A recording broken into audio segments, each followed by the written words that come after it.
God can multiply the little you offer. We're in the book of John, chapter 6, verses 5 through 13, which reads, "Lifting up his eyes then, and seeing that a large crowd was coming toward him, Jesus said to Philip, 'Where are we to buy bread so that these people may eat?'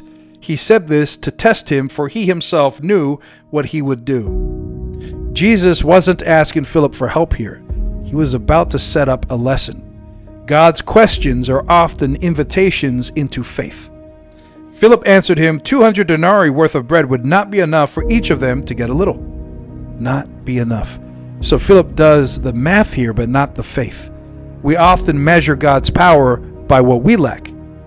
One of his disciples, Andrew, Simon Peter's brother, said to him, "There is a boy here who has 5 barley loaves and 2 fish. But what are they for so many?" There is a boy here. God uses availability, not ability. But what are they? Don't disqualify what you're carrying. Jesus said, "Have the people sit down." Now there was much grass in the place.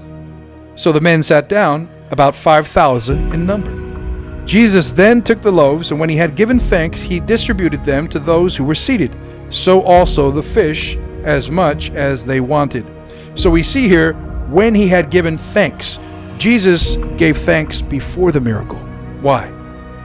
Because gratitude unlocks multiplication. That's why. And when they had eaten their fill, he told his disciples, "Gather up the leftover fragments, that nothing may be lost." So they gathered them up and filled 12 baskets with fragments from the 5 barley loaves left by those who had eaten. 12 baskets. Not just enough, more than enough. So let's recap. Bring God what you have, even if it's small. Thank God in advance. Faith sees before it receives. And expect overflow. God is not a God of scraps, but a God of surplus.